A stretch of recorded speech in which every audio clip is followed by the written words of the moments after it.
Mesdames et messieurs, nous poursuivons notre focus sur les jeunes dans le cadre des Journées européennes du développement 2017. Dans cette deuxième partie du focus, nous nous sommes intéressés à l'atelier Transforming Mindset 2030 Agenda for Sustainable Development, c'est-à-dire transformer les mentalités à l'horizon 2030 de l'agenda du développement durable. Des jeunes des quatre coins du monde prenaient part à cette rencontre. Il était question de mettre en commun des idées sur la façon de parvenir à cette transformation des mentalités à travers le système éducatif, les médias et les médias sociaux. Quelques jeunes de l'édition précédente des Journées européennes du développement ont partagé leurs réflexions à ces sujets.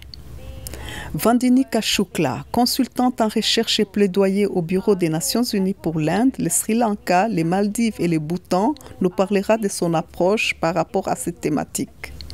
Nous partagerons avec vous l'analyse de la jeune Elsa Zekeng, d'origine camerounaise, membre fondateur de Northwest Initiative, en dernière année de doctorat à l'Institut des maladies infectieuses et santé publique de l'Université de Liverpool.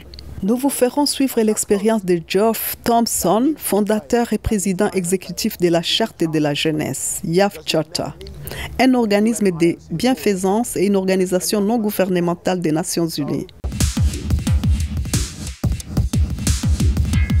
Réunis le 8 juin à Tour et Taxi, des jeunes et moins jeunes ont participé à l'atelier organisé et animé par Vandinika Shukla et Elsa Zekeng. Le thème de la rencontre est porté sur Transforming Mindset 2030 Agenda for Sustainable Development. Plusieurs questions ont été relevées, notamment comment développer le dialogue intergénérationnel, comment créer un lien entre l'école et les politiques mises en œuvre, comment utiliser les médias sociaux pour changer les mentalités afin d'atteindre les objectifs du développement durable. C'est autour de toutes ces questions que plusieurs groupes se sont constitués pour réfléchir et partager leurs idées. Il ressort de ces réflexions qu'il faut rendre la communication institutionnelle plus accessible à la jeunesse, qu'il faut amener les jeunes à débattre sur les médias sociaux autour des objectifs du développement durable et en dehors de ces médias sociaux. Un appel a aussi été lancé aux jeunes à plus d'ouverture aux autres et au monde pour une meilleure compréhension des problématiques du développement durable. Bonjour mesdames et messieurs, nous nous trouvons à Tour et Taxi où se déroulent les Journées européennes du développement et nous avons rencontré deux jeunes leaders qui ont développé les topics sur Transforming Mindset 2030 YAF Agenda for Sustainable Development. Hello. Bonjour. Would you please introduce yourself? Hello, I'm Vandinika Shukla. Je suis Vandinika Shukla. Je vis en Inde. I'm from India and I'm a young leader from last year 2016. And I came here on a high-level panel on education and returned organizing our own brainstorming session on how do we transform mindsets and what can we do about education systems and social media to transform mindsets of young people. Thank you. And you, can you introduce yourself, please? Hi, my name is Elsa Zekeng and I am from Cameroon, currently living in the UK. I was an EDD Young Leader from last year and I spoke on a high-level panel on universal healthcare for all. But like Vandinika just said, we came up with the theme, Transforming Mindset by 2030, and main focus was on education and social media. But can you tell us about that transforming mindset? Well, we look at transforming mindsets not only in terms of letting go of our prejudices and biases, but also getting young people to think critically, think creatively and innovatively in how they work towards helping achieve the Sustainable Development Goals. So that's what we wanted to address, that we need young people to think differently in order to achieve this challenge. We also need policymakers to think differently, and so what is this kind of shift that we need in how we think and how we approach our work? Les jeunes et les décideurs doivent réfléchir autrement. Les jeunes doivent être critiques et innovants, tandis que les décideurs peuvent inviter les jeunes non seulement pour les écouter, mais il faut également les faire participer activement au dialogue pour pouvoir utiliser les médias sociaux dans la recherche des solutions. Okay, and you, can you add something? Yes, it's within the same sector whereby we know that there's a lot of critical thinking that needs to be implemented. And as well as the education system needs to catch up with the 21st century mindset. Because as we know right now, social media is a main means of news transfer as well as education, be it positively or negatively. So it's how to channel all of those as well as bridge the gap between education, skill set and the job market, equipping our youth for a better tomorrow and therefore reaching SDGs by 2030. Le système éducatif a besoin de rattraper l'agenda 2030. Comment faire en sorte que les médias sociaux, l'enseignement et les marchés s'accordent pour un meilleur futur à travers les objectifs du développement durable? Une réflexion intergénérationnelle est importante pour y parvenir. And what can I tell the policymakers about what you are doing now? Well, I think the first thing that we can tell the policymakers today about what we are doing and what we want them to hear is that they need to engage with young people, not only in terms of listening to what we have to say, but also actively participate in a dialogue where our solutions can be used to solve global problems, and that our opinions and thoughts can be incorporated in policy making and decision making across the world. Yes, and in the same token, I think it's a two-way conversation that needs to happen, therefore intergenerationally.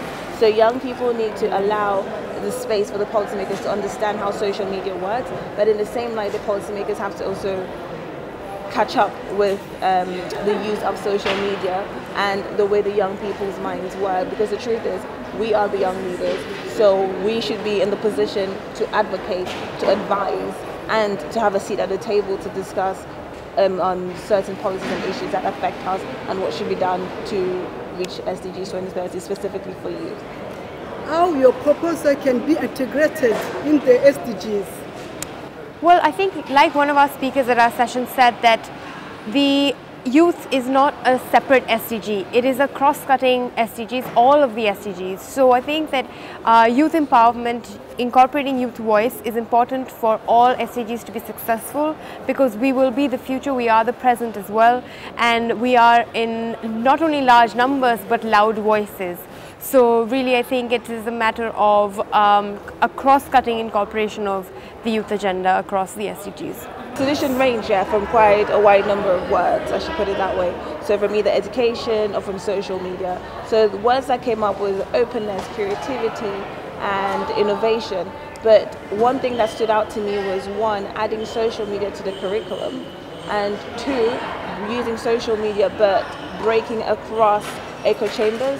So when you're talking to someone about the Sustainable Development Goals, you're also able to reach out to people beyond those who are already interested in the Sustainable Development Goals, as well as creating the cross-generation and intergenerational conversation between understanding how the millennial mindset works, as well as how the older generation works.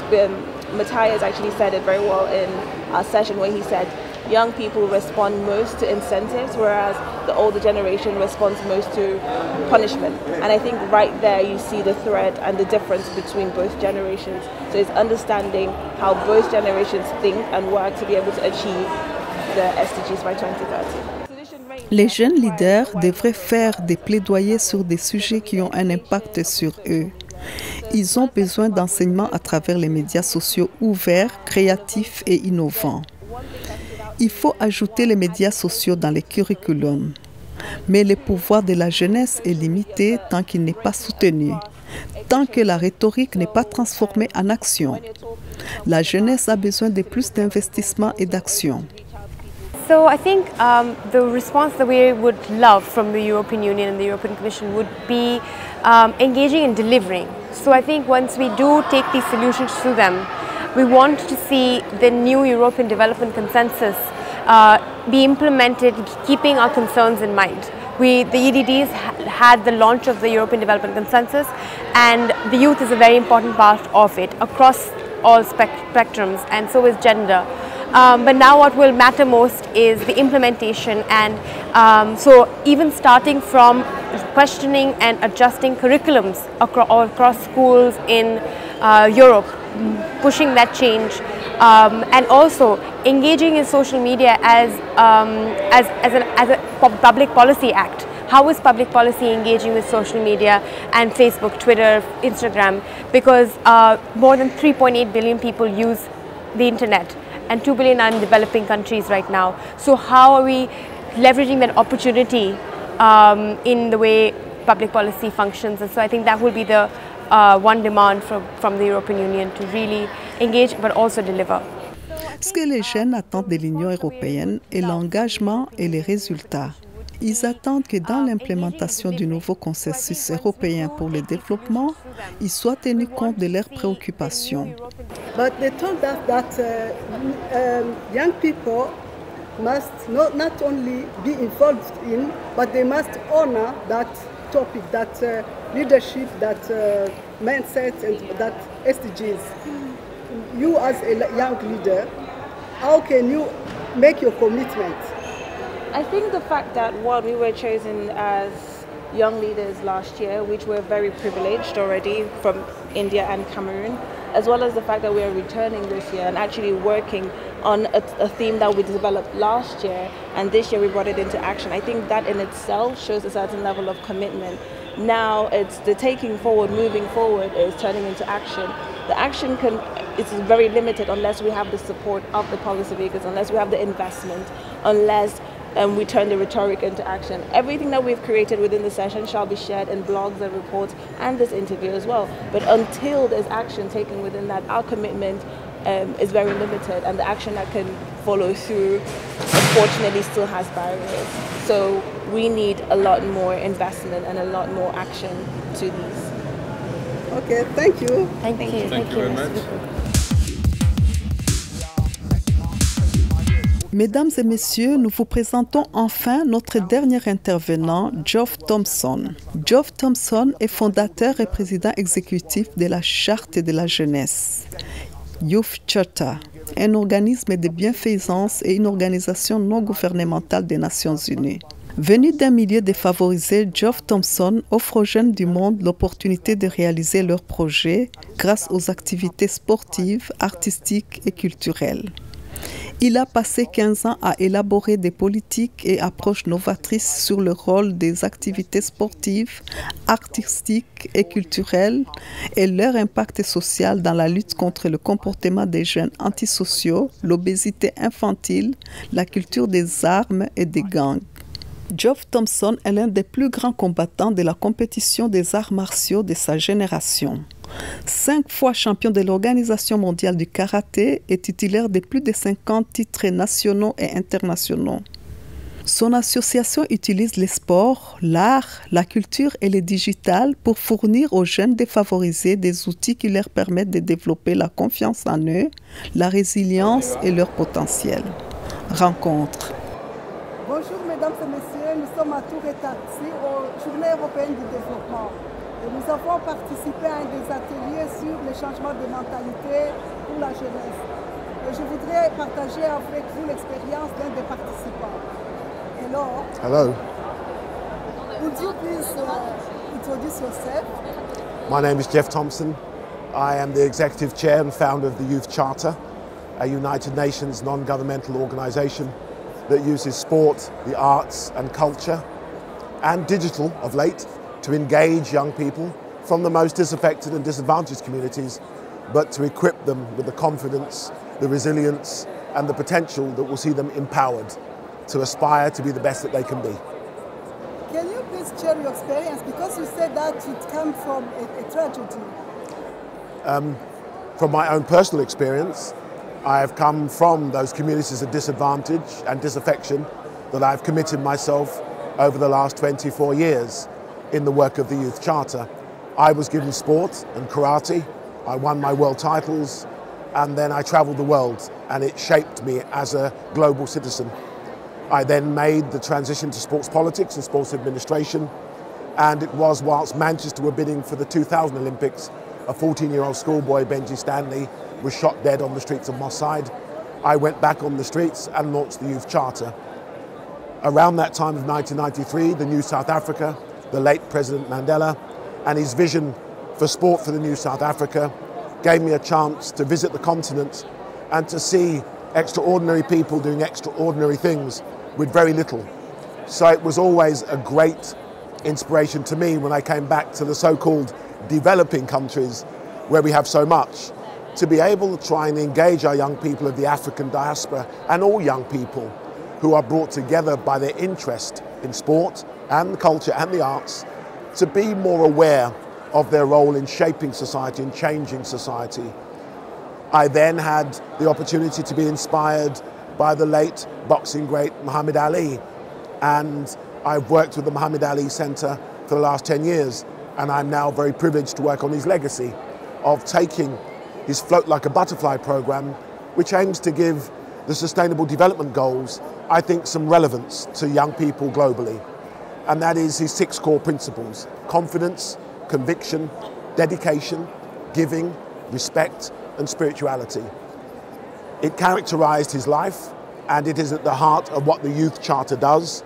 So the community campus is using the digital platforms to bring together all of the good ideas that young people and communities are developing throughout the 5 continents of the world, but giving them some relevance that I think can socially, culturally, and economically impact on the decisions by institutions like the United Nations and the European Commission, but more importantly, the global corporate organizations.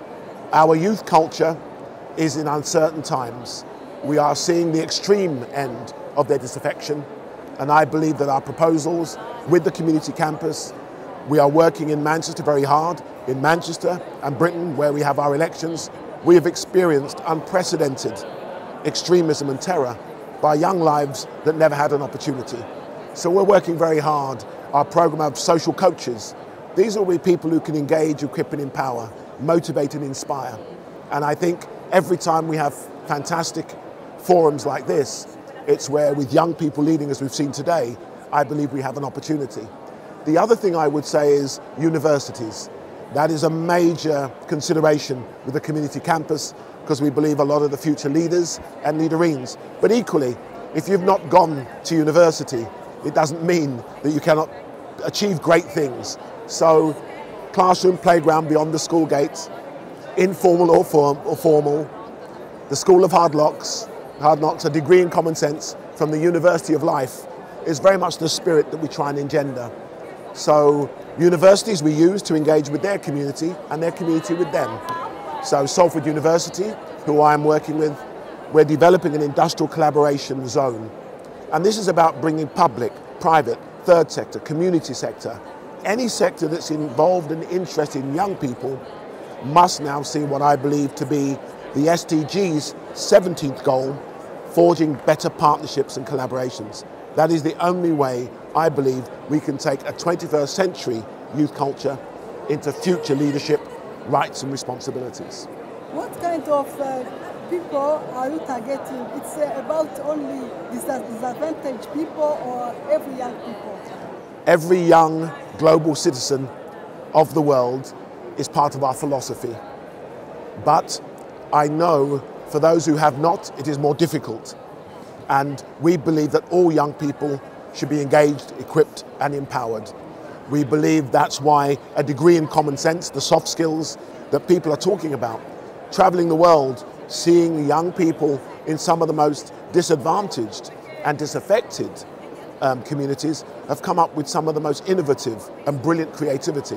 So our job is to socially broker the formal with the informal, the first world with the third world, and inner city, suburban and rural. If you imagine the opening ceremony of a major games, it takes hundreds of careers and entrepreneurial efforts to bring the world together. And the world takes a moment to celebrate. And I believe that's the Youth Charter philosophy. And that is why we are committing ourselves to come to forums like this, but more importantly to share what we are now ready to share, because it is inspired by people who inspired me in the late President Mandela, Muhammad Ali, the late tennis great Arthur Ashe. So many people have shaped me, but my mother's the ultimate coach. So women, their empowerment, young women's empowerment, the relationships that are healthy and respectful from gender to gender, from culture to culture. Whatever our beliefs are, we're going to have to find a way of mutually coexisting. So sport is the vaccine, the arts is the antidote, and I believe that culture can be a treatment in how we can build a better world with young people front and centre, bottom and top. If I ask you to evaluate your initiative, can you tell us about the result, the impact of your initiative on the people or on the young people? From that tragedy of Benji Stanley in 1993, the Youth Charter has inspired the Sport for Development for Peace movement. However, whilst there have been so many projects of so many hundreds of millions of dollars of very good, worthwhile engagement, we have not been able to provide, I think, a major and sustainable common goal that would, for example, I've just heard that the UN Office for Sport for Development has now closed. That means we have failed. That means I have failed. It means the Youth Charter has failed, because we have never needed the UN IOC Accord than at any other moment than now. So that's why I'm back. I had taken a step back, now I'm taking a step forward, because in our own country, I've watched young people a generation on who were not even born when I started the work of the Youth Charter, who are now committing unspeakable acts. So we are still recovering in our communities, but like every community in the world, all lives must matter. So I would say our impact has been considerable. We are, next March, 25 years, quarter of a century of my life's work.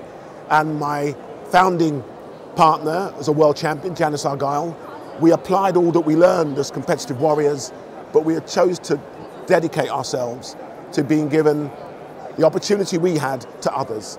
And I believe most of our reports, and we have a number of reports that are now being shared online, will provide the evidence of our approach. But we have prided ourselves on being visibly invisible. In other words, you shouldn't know what we have done, because the youth and the communities they come from should be empowered to do that.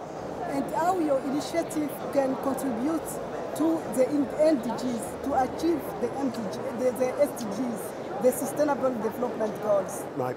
What we have done is developed a digital platform that is a community campus, and it delivers the SDGs within education, health, social and civil society, the environment, and employability and enterprise. But the golden thread is digital. I believe there should be an 18th SDG, digital. Without it, we are not going to deliver the other 17. But this platform allows, with a cultural framework, the ability for any community across all 5 continents, first world, third world, inner city, suburban or rural, to upload their creativity, what they're delivering locally. And that will then deliver the SDG framework of impact. And I think then help inform policy, strategy, and more importantly, the deployment of resources that we know are never infinite, but I believe this platform is an exciting step for us in contributing to what we have now seen realized. As you know, in 2000, it was the Millennium Development Goals for Africa. Now we have seen the Sustainable Development Goals for all 5 continents. And I think with our community campus and digital platform, and the only major initiative would be the Social Coach Leadership Program. We cannot educate young people anymore. We have to coach them. We have to work on their emotional intelligence. We have to strike a balance in their mental, physical, and emotional development. And we have to now look at their creativity in a time and in a world where I believe they are interactively active, but they need to be actively interactive. And by that, mind, body, spirit, mind. And with the conviction of values, and these values are common values for common goals, I believe that we can achieve something of value and worth. How do you finance your project? Our projects are financed by the private sector in the main, because we believe that young people are an investment. So I tend to contradict myself when I say we are a charity, but we are a social enterprise. We believe that young people are an investment, so we go to mostly global institutions because we have that global vision, but we locally apply it and we empower that local partnership.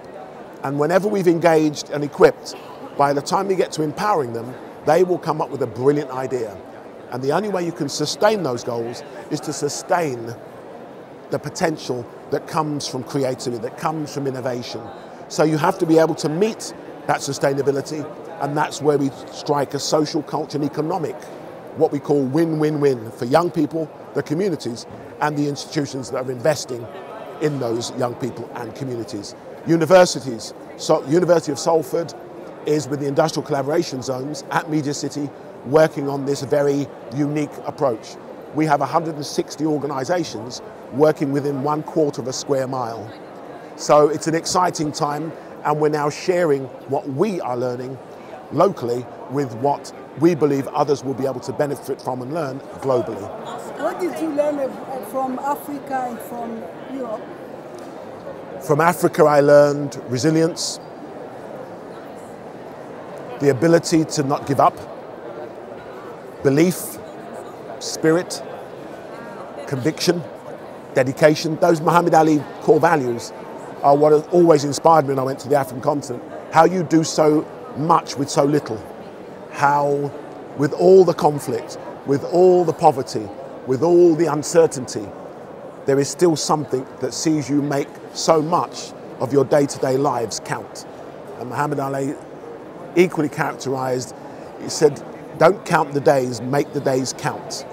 And I live my life in that way, and Africa, for me, is still the place that inspires so much, but doesn't realize how much it inspires. Not from its raw mineral wealth, which we know has preoccupied everyone's interest for many, many centuries, but I think the human currency. Many people say the African continent is always a continent that needs help, and I believe the African continent should definitely be holding its own. So at the G7 table, it's brought for the afters. I think they should be brought for the hors d'oeuvres and the main course. The African continent must have its rightful place at the global table. Thank you. It's been a pleasure, and thank you. Thank you very much. Thank you. It is seen by those in the district. Yes, I have your card.